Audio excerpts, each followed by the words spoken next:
A 73-year-old grandmother, completely alone, staring at 40 years of memories packed into every corner of her home. She has exactly 48 hours before the moving truck arrives. Her children live thousands of miles away. Most people would panic, right? But what happened next will change how you think about letting go forever. Not only did she clear her entire 3-bedroom house in those 2 days, she actually discovered something that had been missing from her life for years: genuine freedom. I'm going to share exactly how she did it because her method works for any senior who feels overwhelmed by a lifetime of belongings. My name is Frank, and at 78 years old, I've seen plenty of folks struggle with the mountain of possessions that accumulate over decades of living. But Margaret's story, that's our 73-year-old hero, taught me something profound about letting go that I wish I'd learned years ago. You see, Margaret wasn't naturally organized. After her husband Robert passed 2 years earlier, their home had become what she called a museum of everything we couldn't bear to part with. Sound familiar? But here's what makes her transformation so remarkable. She didn't spend months wrestling with every decision like most decluttering experts suggest. Instead, she discovered 7 powerful strategies that work specifically for us seniors, people who've lived full lives and accumulated meaningful possessions along the way. By the end of today's video, you'll have Margaret's complete roadmap. No complicated systems, no guilt trips about being wasteful. Just honest, practical wisdom that actually works when you need results fast. But first, let me ask you something. Have you ever felt completely overwhelmed just thinking about tackling all your belongings? Drop a comment and share your biggest challenge. I read every single one, and your stories help me create better content for our community. Strategy number 1. The emergency room method. Margaret's first breakthrough came when she borrowed a technique from hospital emergency rooms. Just like doctors don't spend equal time on every patient, you can't spend equal time on every possession. This simple shift in thinking broke her free from 2 years of being paralyzed by indecision. She called it the 3-pile method, and it's beautifully straightforward. Pile 1. Cannot live without. These are your absolute essentials: medications, important documents, comfort items you use daily. Think of your morning coffee mug, prescription bottles, and legal papers.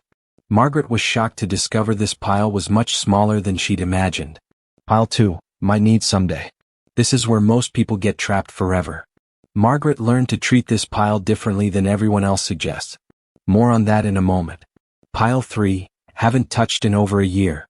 Automatic donation or disposal. No exceptions, no negotiating with yourself. Here's the part that changed everything for Margaret. She treated Pile 2 exactly like Pile 3. What? Because might need someday is usually fear talking, not wisdom. And fear will keep you surrounded by clutter until your final day. Margaret gave herself permission to be wrong about a few items rather than stay trapped by indecision about everything. She started with her kitchen because that's where necessity shows itself most clearly. In just 15 minutes, she discovered she owned 23 coffee mugs but only drank tea now. 3 complete china sets sitting and used since her daughter's wedding in 1987. Enough kitchen gadgets to stock a restaurant, including a bread maker she'd used exactly twice in 10 years. The decision was swift. Keep 2 favorite mugs, donate the china, eliminate 90% of the gadgets. The emotional breakthrough came when Margaret realized that keeping everything just in case hadn't made her feel secure like she'd hoped. Instead, it made her feel trapped and anxious every time she opened a cabinet. What's your biggest might need someday category that's taking over your space? Kitchen gadgets? Clothes from different decades? Books you'll never reread again? Share in the comments. Recognizing your weakness is the first step to freedom. Strategy number 2. The 10-minute rule that prevents burnout. Margaret's second discovery saved her from the exhaustion that kills most decluttering attempts before they begin. She learned something crucial that most advice completely ignores. We seniors have about 10 minutes of sharp decision-making energy before mental fatigue sets in. After that threshold, everything becomes overwhelming and you start keeping everything because deciding feels too hard. So Margaret set a timer for exactly 10 minutes per small area. Not per room, that's too big, but per specific space. 1 closet shelf. 1 kitchen drawer. 1 bathroom cabinet. When that timer rang, she stopped immediately, even if she wasn't completely finished. This single rule prevented the overwhelm that had paralyzed her for 2 solid years. Here's why this works so well. In 10 minutes, you simply can't overthink decisions. You're forced to trust your instincts. And your instincts usually know exactly what you need versus what you're holding onto out of habit or guilt. Margaret tackled her bedroom dresser first. Top drawer, 10 minutes. She found expired medications from 1998, 17 pens that no longer worked, Christmas cards from people she barely remembered, and instruction manuals for appliances she'd thrown away years ago. In those focused 10 minutes, she filled an entire trash bag and rediscovered space she'd forgotten existed. The genius was in the stopping. By ending each session while she still had energy, she actually started looking forward to the next round instead of dreading an impossible mountain of work. Those 10-minute sessions added up incredibly fast. By day one's end, she'd completed 24 separate sessions. That's 4 solid hours of productive work without feeling exhausted even once. Between sessions, she did normal activities, made tea, watched her morning show, or simply rested. This kept her refreshed and prevented the decision fatigue that makes people give up. Are you someone who tries to tackle entire rooms at once, then gets overwhelmed and quits? Tell me in the comments how that usually works out for you. I guarantee Margaret's experience will sound painfully familiar. Strategy number 3, the stranger's eyes test. Margaret's third breakthrough is brilliant in its simplicity. She started pretending a complete stranger would be going through her belongings someday. This isn't morbid thinking. It's actually liberating psychology. She asked herself one simple question about every item. Would a stranger understand why I kept this, or would they think I had a problem? This mental shift changed everything because it removed the personal emotional charge from objects that had been paralyzing her for months. When you imagine someone else making decisions about your possessions, you suddenly see them with crystal clarity instead of through the fog of guilt and nostalgia. That stack of magazines from 2003? A stranger would recycle them without hesitation. Those 47 decorative candles she never burned because she worried about fire safety? Gone to someone who actually uses candles. Margaret applied this test to her sentimental items, where most seniors get completely stuck. She had boxes of her children's elementary school artwork. Sweet and meaningful, absolutely. But would a stranger keep 200 crayon drawings? Obviously not. She kept the 10 most special pieces that truly captured her children's personalities and released the rest without guilt. The photo albums were the real test. She had 23 albums filled with blurry vacation photos, duplicates, and pictures of people she could no longer identify. Using the stranger test, she realized most of these photos meant nothing to anyone, including herself. She condensed 23 albums into 3 beautiful ones that actually told her story. Here's what made this approach so powerful. When you remove guilt and obligation from keeping things, you start keeping items because they genuinely add value to your current life, not because you feel you should. The stranger test worked miracles for her wardrobe too. Dresses from her teaching career, unworn for 15 years. Formal suits that no longer fit her lifestyle or body. Would a stranger keep professional clothes for someone happily retired for over a decade? Obviously not. But the biggest revelation came with her book collection. Over 300 books she'd read once and would honestly never read again. Romance novels, outdated computer manuals, diet books from the 1980s. The stranger test was brutally clear. Keeping books you'll never reread is just hoarding with an educational excuse attached. What's the one category of items you hold on to that would make absolutely no sense to a stranger? Drop a comment and be honest. We're all guilty of keeping things that don't serve us anymore. Strategy number 4, the replacement reality check. Margaret's fourth strategy demolished the biggest fear that keeps seniors surrounded by clutter. What if I need this someday and can't replace it? She developed what she called the replacement reality check. 3 simple questions that exposed the truth behind our just-in-case mentality. If I needed this exact item tomorrow, could I realistically get another one? What would it actually cost to replace this in today's market? In the last 5 years, how many times have I actually needed this for anything important? This reality check systematically destroyed most of her hoarding justifications. Take her collection of 12 screwdrivers scattered throughout various drawers. Could she get a screwdriver if needed? Yes, from any hardware store, neighbor, or dollar store. Cost to replace the entire set? Under $15. Time she'd actually used more than one screwdriver in 5 years? Exactly 0. She kept one good one and donated the rest. The emotional breakthrough came when Margaret realized that holding on to everything just in case was actually costing her more than occasionally replacing something would. She was paying hidden costs of storage space, mental stress, cleaning time, and living in chaos, all to avoid spending $5 on a replacement item she might need once every few years. The math didn't make sense. Margaret applied this logic to her craft supplies: boxes of yarn for projects she'd never start, fabric scraps from sewing she no longer enjoyed, art supplies that had literally dried up years ago. If she suddenly wanted to paint again, buying fresh supplies would give better results than using crusty paints from 1987. The kitchen appliances provided the most dramatic reality checks. That bread maker used twice in 10 years? If she developed a passion for homemade bread, she could buy a better model for $20 at any thrift store. Meanwhile, it was stealing counter space and making her kitchen feel cramped every day. Her tool collection got the same treatment. Specialty tools for home repairs she no longer did herself went to young homeowners who would actually use them. She kept basic tools and accepted that hiring professionals was more practical at her age. Here's the uncomfortable truth: most of what you're keeping just in case will never be needed. And the few things you might need someday are easily and cheaply replaceable in our modern world. What item are you holding on to that you could replace for under $20? Share it in the comments. Let's do some reality checking together. Strategy number 5. The energy investment scale. Margaret's fifth strategy saved her sanity and prevented the emotional burnout that destroys most decluttering attempts. She stopped treating all possessions as equally important and started investing her limited emotional energy only where it truly mattered. This is crucial for us seniors because we simply don't have unlimited energy to spend agonizing over every object in our homes. Margaret created what she called an energy investment scale from 1 to 10. Level 1 items got zero emotional energy, straight to donation without analysis or guilt. Level 10 items got careful consideration and places of honor in her new life. Everything in between got sorted based on how much of her precious emotional energy it actually deserved. Her book collection was the perfect example. Romance novels she'd read once rated a solid 1, straight to donation. Her late husband's technical manuals rated a 3. She spent 30 seconds deciding her children might want them.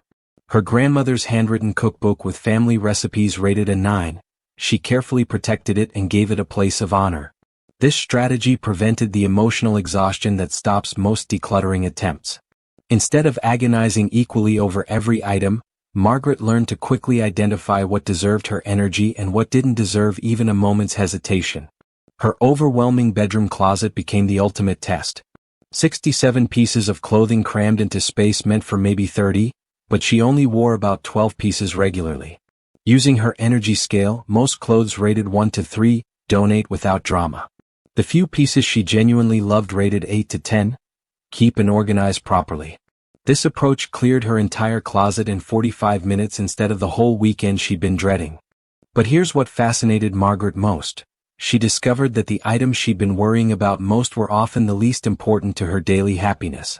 She'd been agonizing over decorative items nobody noticed while ignoring the functional clutter that made her daily routines frustrating.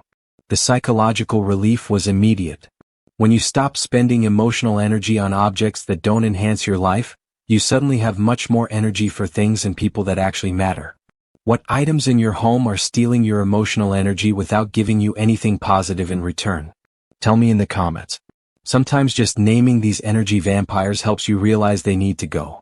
Strategy number 6. The future self-test. Margaret's sixth strategy surprised everyone, including her adult children. She started making every decision based on who she was actively becoming, not who she used to be or who others expected her to remain. The future self-test asks one powerful question: does keeping this item serve the person I'm growing into? Or is it anchoring me to a past that's already complete? This approach was revolutionary because most seniors declutter based on guilt about the past instead of excitement about who they're becoming in this new chapter of life. Instead of asking, how can I bear to get rid of this? Margaret started asking, how does keeping this help me become the person I want to be in my remaining years? Her collection of business suits provided the first test. She'd been a successful executive for 30 years, and those suits represented decades of achievement and respect. But her future self was a relaxed retiree who volunteered at the animal shelter, took watercolor classes, and traveled to places she'd never had time to visit. Those power suits weren't serving her future. They were anchoring her to a past identity that was already beautifully complete. Her business book collection revealed another profound shift. multiple shelves of management books that had been crucial to her career success. But her future self wanted to learn about gardening, travel photography, and maybe creative writing. Keeping outdated business books wasn't honoring her past.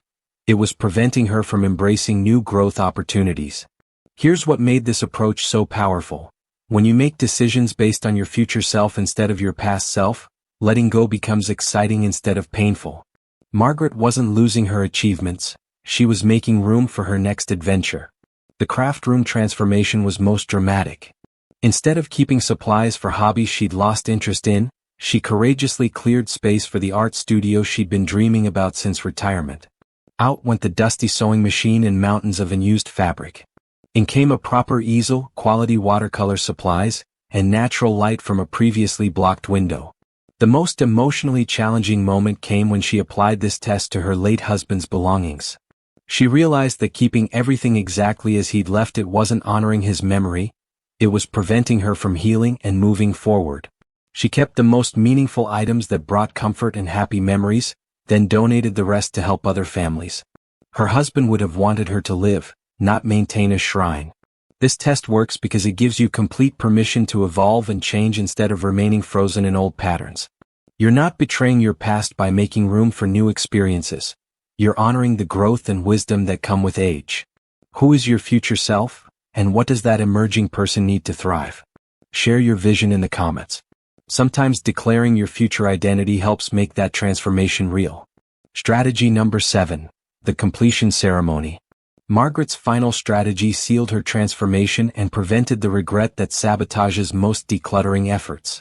She created meaningful completion ceremonies for each major category of items she released. This isn't just feel-good nonsense. It's psychological necessity for seniors letting go of a lifetime of accumulated memories.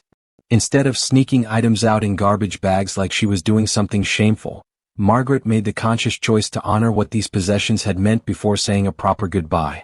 This ceremonial approach transformed guilt into gratitude and prevented the second-guessing that makes people rescue items from donation bags. For her business wardrobe, she created a career celebration ceremony. She spent 10 minutes holding her favorite power suit, remembering her proudest professional moments, the promotion she'd earned, difficult negotiations she'd won, teams she'd led to success. Then she blessed those clothes to help another woman achieve her own dreams and donated them to a nonprofit helping women enter the workforce.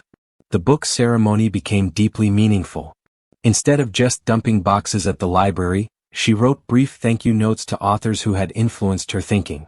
She'd slip these notes into the books. Thank you for teaching me about leadership, or, this book helped me through my divorce.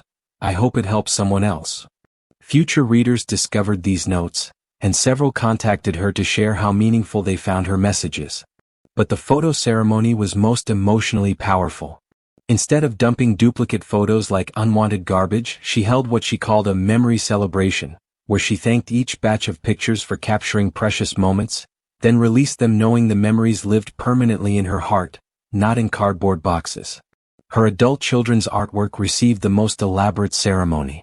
She photographed every piece she wasn't keeping, created a beautiful digital album called My Children's Masterpieces, then ceremoniously thanked each drawing before releasing the physical copies. Her adult children were moved to tears when she shared the digital album.